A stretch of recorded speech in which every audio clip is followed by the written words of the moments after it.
First up, he co-founded the investor group Elevation Partners, now speaking out against the dangers of social media. Roger McNamee. Roger, I'm so sorry. How you doing? Great to see you. I see you all over TV. You're not running for president, are you? Not yet. No, but you never know. You are sounding an alarm. We have that in common. We have been talking about the same thing, the dangers of Facebook and the phone, the little phone, and what's that done to us. And let's just start with the term brain hacking, because if you just had to know one term and what it is and why people like us are screaming about this, I would say it's encapsulated in that term. You explain it. So my partner, Tristan Harris, who was a guest of yours earlier last year, coined the term because what he discovered was that essentially the things media companies have done forever, they try to get your attention and get you to pay attention to what they're doing to sell products through advertising. When they applied that on a smartphone, it changed everything. Suddenly you had the ability to addict people, and if you had them addicted, you could change what they think. You could implant ideas. Addicted to what? Essentially, whatever they ordered. Likes, right? Addicted to a feeling of, ooh, they liked my lunch. Yes, that you can certainly do that, but it gets much worse than that. No, actually what happens is they create these things called filter bubbles, and the notion is they put you in groups. They find out what you like, and they appeal to your fear, they appeal to your anger. Why? Because when you're angry or fearful, you are more engaged, and the ads are something you pay more attention to. You do more stuff, you see more ads, they can generate more revenue. When you're in that position, what they do is they encourage you to join these groups of people who are just like you, some of whom are Russian bots, some of whom are, other kinds of things that are not real. And when you're in that place, you think everyone agrees with you. So when I drive to work, I see people in the crosswalk looking at their phone or on the sidewalk. What are they looking at? What are they looking at even in the crosswalk? The way I think about it is this way. It's a beautiful day, and there's people and things to see. It's worse than that, Bill. What happens is... There are celebrities right by them, and they're not... They're looking at you. They have a webcam honestly, that's watching what are they looking? Because I don't know what I would be looking at in that situation. Well, let me ask you a question. Do you have a smartphone? Yes. Okay, so when you wake up in the morning, how many minutes go by between when you wake up and the first time you check the phone? Oh, half hour. Okay, so that's way more than normal. I'll bet half the people in this audience check their phone the first 2 minutes they're up. I know. And they put it down first with of all, 2 minutes that's partly a generational thing. I get so much shit when I criticize social media. The kids don't like it when daddy shits on their toys. No.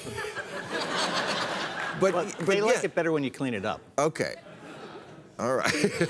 but I'm doing it for them. I've seen the statistics. It's making them sadder. Dude, when we were young, we didn't listen to our parents either, okay? So I don't think that's the right tactic. Yes, it makes you sadder. Okay. It makes you I'm not really a daddy. It was just a metaphor. I'm not either, so we're perfectly qualified. Okay. But I have seen this. This is not making people feel better about themselves. It's much worse than that. With little kids, this notion of the fear of missing out, these products like Instagram and like Snapchat, which tell you all your friends are together someplace and you're not there. And that is causing little kids not only to feel left out, it's a form of bullying. And eventually, some of them actually go so far as to kill themselves, right? You've seen a big rise in teen suicide. So we work with a group called Common Sense Media because they're focused on how to protect children from the dangers of products like Facebook and Google. And it's a hard problem to solve. That's why we're trying to get people to talk about it. We don't have all the answers today, but what we do know is the problem is not only here, the problem happened before we even knew it. It was a little bit like food in the 50s when they gave you all this convenience. Everything's really convenient, easy, and fun. And then you find out later it's full of sugar, salt, and fat. Well, think about this technology as being full of sugar, salt, and fat, and it's got an addictive thing like cigarettes. So that's a tough combination. And I think the depression factor is also because... It's huge. It's a little like not getting sunshine. You know, in Scandinavia, the suicide rates are big in the winter because they've an hour of sun a day. And it's like if you have no human contact, I think it's very similar. If you're always on a screen... Well, and Bill, the issue is here. The problem is not social networking per se. The problem is the advertising business models. Because what we've discovered is that the first 10, 15 minutes of usage, people really are feeling better. They love to know what their family's doing. But if you stay on it long enough, it keeps throwing things at you designed to make you either afraid or angry, and then you're okay. But the big news last week was that Zuckerberg says he's changing the Facebook model, and it's going to have less public content, less stuff from news organizations and corporations and businesses. Is this real? Is it going to change anything? No, it's total nonsense. Total nonsense. No, it's total nonsense. Oh, there you go. The simple way of looking at it is his prescription for getting well on Facebook is to do more of the exact thing that makes you less well. And it's worse than that, because if he had done that change in 2015, it would have had the effect of magnifying the Russian interference in our election. Right.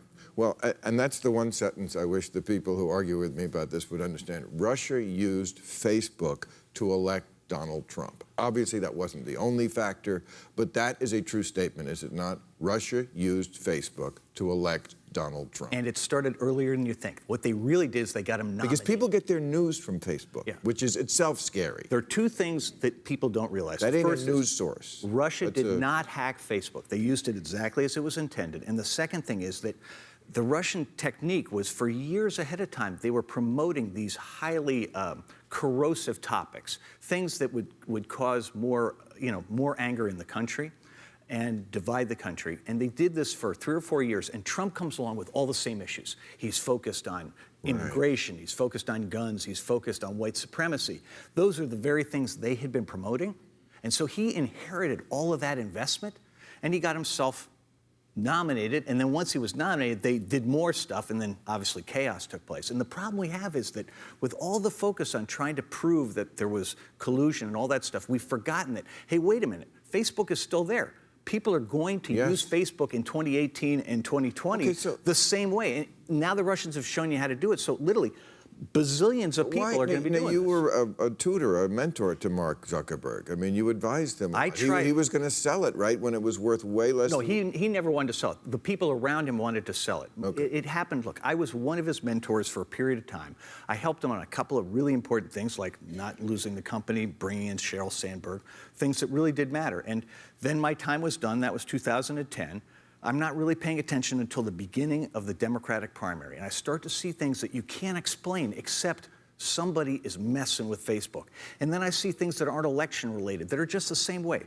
Bad actors. Did you talk to him? Well, so here's what happened. I reached out to them in October of 2016, and I'd written an op-ed, and instead of publishing it, it listed 7 different things that I thought were systemic problems with Facebook that could only be fixed by them. They had to go in and change the way the company worked. I sent it to him and to Sheryl 10 days before the election. They were really polite and really firm, not our problem. Their basic notion was that...